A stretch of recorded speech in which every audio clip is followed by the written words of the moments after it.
DMTV Info, votre chaîne d'information en temps réel. La politique, la santé, le sport, les faits de société, la musique, les rumeurs et bien plus encore. Vous découvrirez cela dans notre chaîne DMTV Info.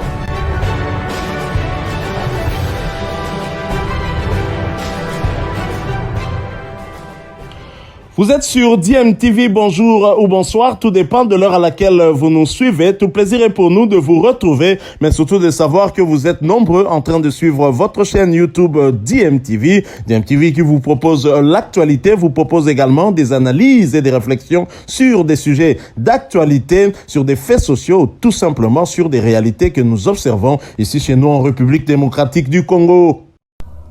Barrage Qatar 2022, les léopards de la République démocratique du Congo seront face aux lions de l'Atlas du Maroc en match aller comptant pour les barrages de la Coupe du Monde Qatar 2022. Le rendez-vous est pris pour le 25 mars prochain et nous connaissons le nom de l'arbitre qui va officier cette rencontre. Tous les arbitres sont donc connus et ce sera Victor Gomez, le Sud-Africain, qui sera au sifflet ici au stade des Martyrs. Le Sud-Africain Victor Gomez a été choisi par la FIFA pour diriger le match aller de la double confrontation face au Maroc le 25 mars prochain au stade des Martyrs. Le rigoureux et incorruptible, comme on l'appelle souvent, a arbitré plusieurs matchs de haut niveau sur le continent, notamment la finale de la dernière Coupe d'Afrique des Nations qui a opposé le Sénégal et l'Égypte.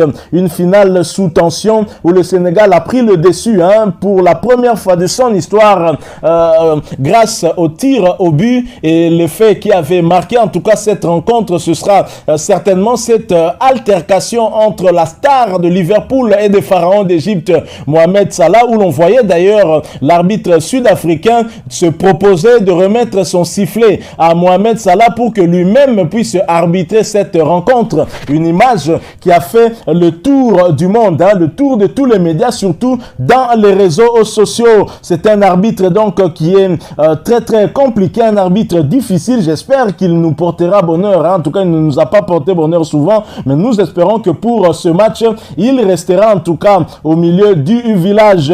Alors, il ne sera pas seul, bien évidemment, pour ce match. Un seul arbitre ne peut pas officier toute une rencontre. Il sera assisté par son compatriote Zakele et Toussi Granville Siwela, qui sera comme premier assistant. Nous aurons également Sourou Patsoane du Lesotho, deuxième assistant. Le quatrième arbitre sera Elder Carvalho de l'Angola, et les arbitres du VAR ou de la VAR, c'est selon, seront François Letexier et Benoît Amio, deux têtes qui officient régulièrement en Ligue 1. Voilà donc le choix qu'a eu à faire la FIFA, la Fédération internationale de football, parce qu'on avait décidé bien évidemment que les 5 matchs des barrages de la Coupe du Monde Qatar 2022 se fassent en tout cas sous assistance vidéo pour éviter qu'il n'y ait trop de réclamations, qu'il n'y ait trop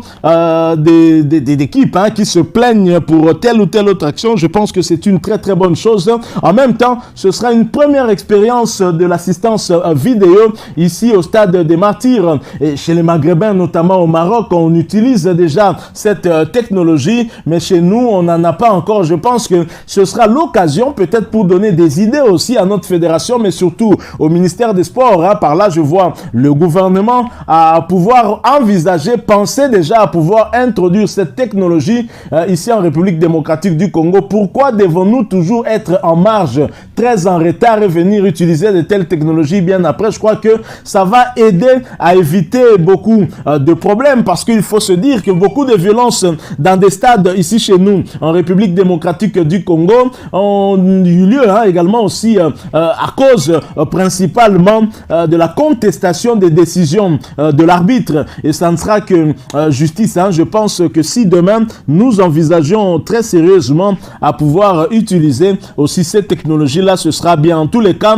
ceux qui auront la grâce de pouvoir assister à cette rencontre le 25 mars prochain, parce que vous le savez, la CAF et la FIFA ont permis à la République démocratique du Congo d'occuper 30% du stade des Martyrs, ce qui représente plus ou moins 25 000 spectateurs qui seront bien présents pour apporter leur soutien à nos léopards et les booster après cette grosse prime que Félix Antoine Tshisekedi leur donne pour les deux matchs que nous allons jouer. L'apport du 12e homme sera aussi capital. Là, il est vrai que ça fait très longtemps que les matchs ici en République démocratique du Congo se sont joués en présence du public. Et donc, ceux qui auront cette grâce-là de se retrouver là-bas doivent représenter des millions de Congolais et donc pousser les léopards jusqu'à la victoire finale. Ne nous occupons pas de l'arbitre, occupons-nous seulement de nos forces et faiblesses et essayons de retourner la force marocaine contre eux-mêmes afin que nous puissions les battre. Et c'est vrai que c'est un match qui, la qualification va se jouer en 2 matchs et donc il faut déjà bien aborder le premier match qui se joue à domicile, parce que si en Europe la règle du but inscrit à l'extérieur n'a plus lieu d'être, ce n'est pas le cas ici en Afrique, et donc il est très important que notre défense puisse éviter d'encaisser des buts. Ça pourra beaucoup nous aider, parce qu'un but marqué à l'extérieur comptera toujours double, et c'est là que nous devrions vraiment éviter. Alors, puisque nous parlons toujours des arbitres, la République démocratique du Congo sera aussi à l'honneur, parce que 2 de ses fils ont également été choisis pour officier un match des barrages de la Coupe du Monde Qatar 2022. Nous en parlons après cette courte pause.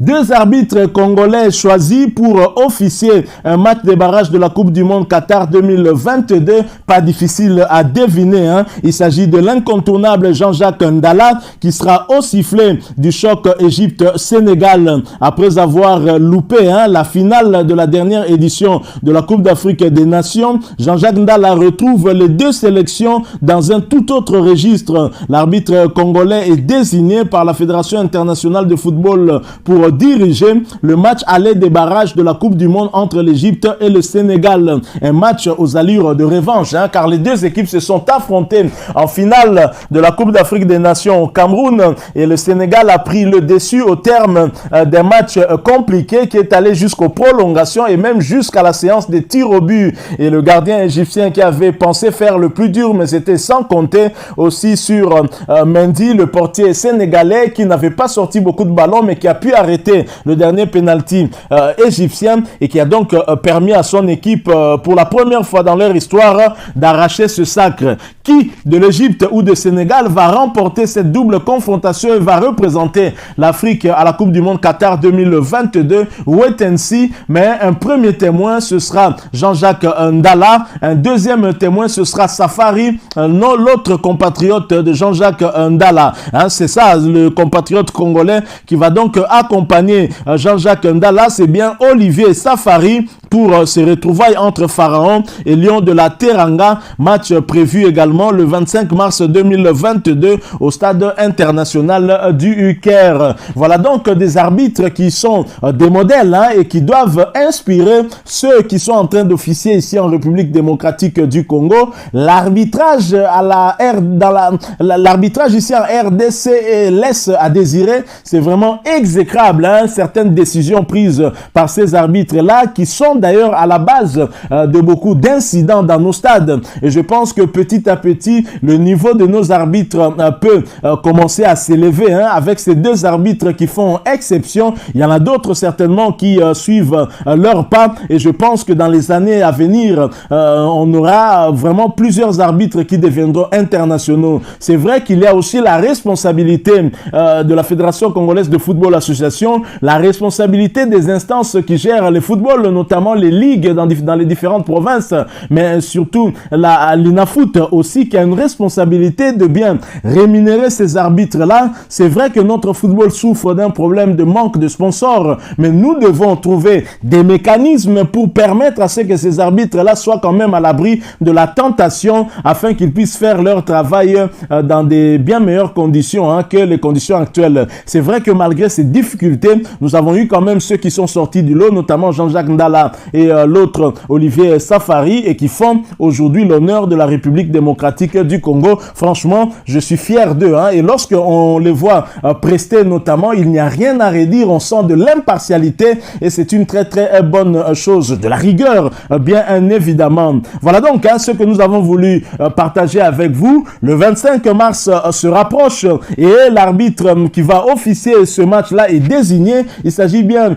du Sud-Africain Gomez, et donc c'est à nous de nous préparer, parce que cet arbitre est un arbitre rigoureux. À nos joueurs d'être mentalement aussi prêts pour éviter en tout cas d'écoper des cartons bêtes qui pourraient préjudicier la République démocratique du Congo, qui, je le rappelle, se trouve à 180 minutes d'une deuxième qualification historique pour une Coupe du Monde au Qatar cette année même. Ce sera vers la fin de l'année. Alors rappelons aussi que comme hier nous le disions, il y a un léopard à la morgue et qui attend en tout cas d'être inhumé, et ce léopard doit être enterré avant que les léopards actuels ne puissent se battre pour qualifier la République démocratique du Congo à la Coupe du Monde. Nous sommes bantous, nous sommes africains. Vous avez certainement compris de quoi je parle. Voilà, nous sommes arrivés à la fin de ce sujet. Si vous l'avez aimé, merci de nous laisser un maximum de j'aime. Partagez avec nous aussi votre point de vue en nous les laissant tout simplement à travers un commentaire. Abonnez-vous sur cette chaîne si vous êtes nouveau ou ancien que vous ne vous êtes pas encore abonné. N'oubliez pas d'activer la petite cloche de notification en cliquant tout simplement sur celle qui apparaîtra lorsque vous vous serez abonné. Encore une fois, merci à vous, avec espoir de vous retrouver bientôt dans un autre sujet d'actualité. En attendant, portez-vous bien et DMTV vous dit au revoir. Bilile le kamalo bana ebe